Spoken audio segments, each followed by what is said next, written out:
Саламатсыздарбы, урматтуу студенттер. Кыргыз тили жана адабияты сабагыбызды баштайбыз. Окутуучу мен Пайзалдаева Селин Сабалиевна. Бүгүнкү сабактын темасы кыргыз тилинин келип чыгышы жана өнүгүшү. Кыргыз жазуу системасы. Сабактын максаты: биз кыргыз тилинин тарыхы жөнүндө алган билимдерибизди эске салабыз, кыргыз тилинин келип чыгышы тууралуу билимге ээ болобуз жана кыргыз алфавитинин тарыхы тууралуу маалымат алабыз.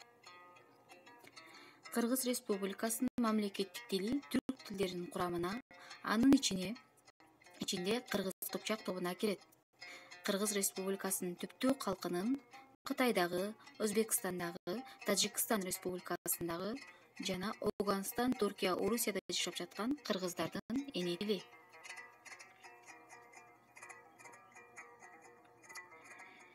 Кыргыз тилин шарттуу түрдө байыркы, орто, жаңы кыргыз тилине бөлүүгө болот. Байыркы кыргыз тилине Хакасиядагы, Тувадагы, Тоолуу Алтайдагы, Монголиядагы, Таластагы, Кочкордогу жазуу эстеликтеринде сакталып калган жазуулар биздин заманга чейин 3-кылым, биздин замандын 10-11 кылымына чейинки кыргыздар колдонуп келген.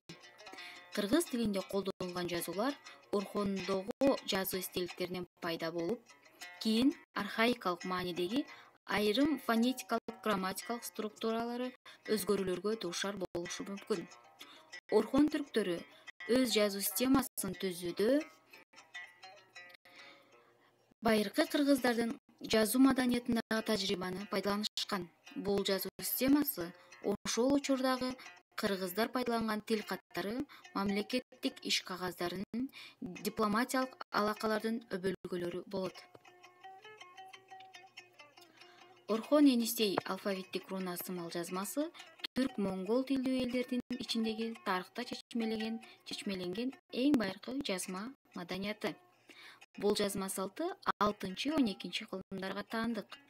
Анын Енисейдагы варианты кыргыздарга таандык болгон. Кыргыз руна жазмасы негизинен эпитафиялык балбал таштарда сакталып келет. Руна сымал жазмасынын эстеликтери негизинен Енисей чөлкөмүндө, Таласта, Кочкор өрөөндөрүнөн табылган. 38 самкадан турган алфавит ошол мезгилдеги кыргыз тилинин керектөөлөрүн кандырган.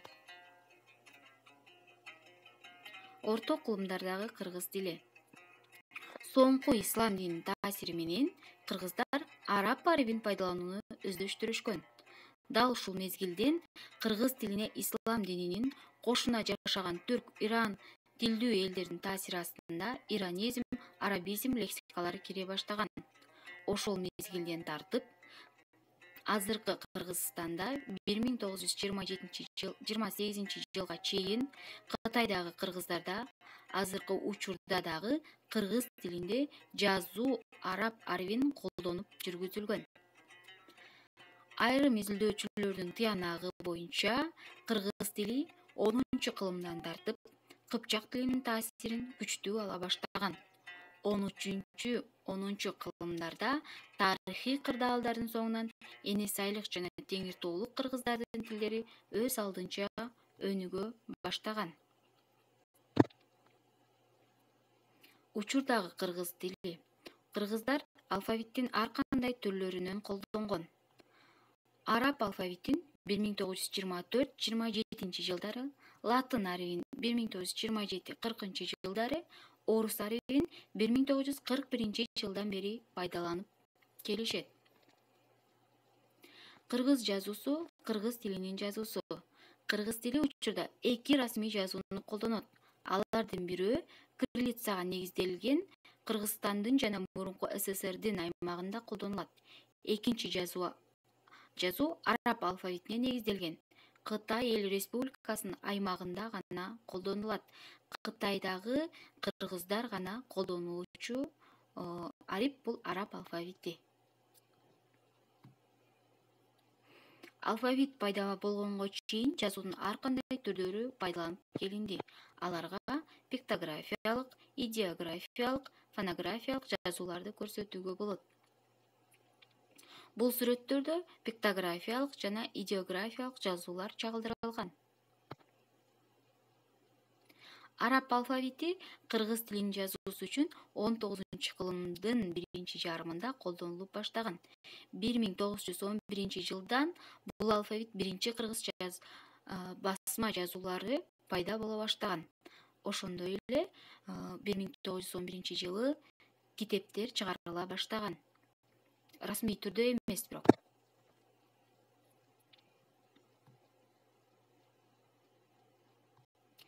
1923 жылы Касым Тыныстанов араб алфавитин кыргыз фонетикасынын муктаждыктарына жакындаштырып реформалаган.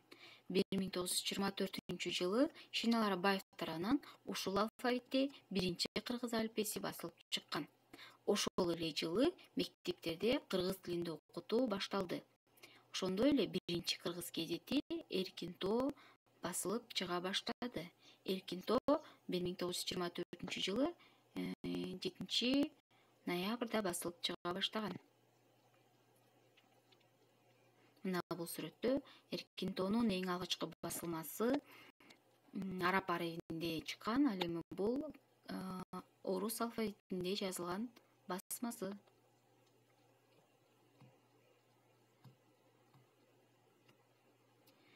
Араб арабинде Осмоналы Сыдыкулы өз эмгектерин жазган. 1917 жылы төңкөрүштүн соңку жылдарындагы гезит журналдар, алгачкы алифбелер буга мисал боло алары анык. Касым Тыныстан уулу Шенал Арабаев, Белек Солтоноев жана башка илим адамдары өз илимий эмгектерин араб араби, андан соң латын, кийинчерээк кириллицага негизделген жазуу менен даярданышкан. 1927-28 окуу жылында латын алфавити бир катар мектептерде окутулуп баштаган. Ал эми 28-29 жылдары бардык билим берүү ага которулган. Латын алфавити Кыргызстанда 30-жылдын 1-январынан тартып колдонуунун бардык чөйрөсүнө расмий түрдө киргизилет. 1938 жылы Бакеев, Батманов, Бактыбаев тарабынан кыргыз тилинин жаңы орфографиясы жарык көрдү. 1930-жылдардын экинчи жарымында СССРде Крил алфавитине негизделген жазманы которуу процесси башталган. Кыргыз СССРинде кириллицага которуу жөнүндө маселе 39-жылы көтөрүлгөн. 1940-жылы орус арабинин 33 тамгасынын негизинде Ө кыргыз тамгалары кошулуп, жалпысынан 36 тамга болуп түзүлгөн. Кыргыз адаби тилинде 36 тамга, 39 табыш бар.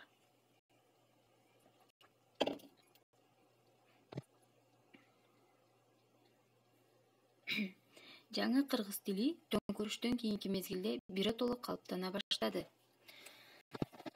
Кыргыздын алгачкы арабине латынга, андан соң кириллицага негизделген адаби тили, улуттук интеллигенция, окуу маданий, улуттук искусство борборлору калыптана баштады.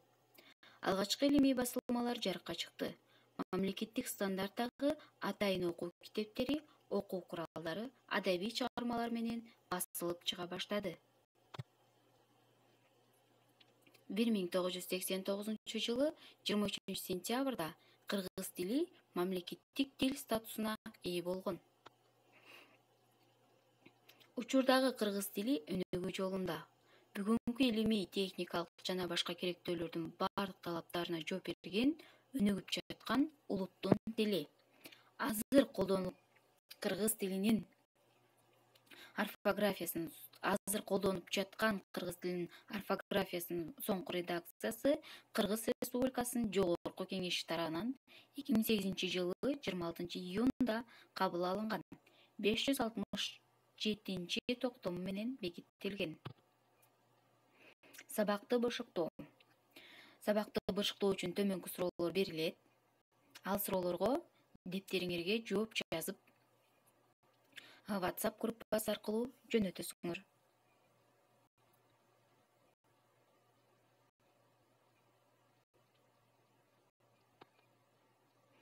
Үйгө тапшырма: кыргыз тилинин келечеги кандай? Кыргыз тилинин өнүгүү жолундагы кыргыз тилинин бүгүнкү күндөгү абалы ушундай суроолордун алкагында дил баян жазып келесиңер. Ушуну менен биздин бүгүнкү сабагыбыз соңуна чыкты. Сак саламатта тургула.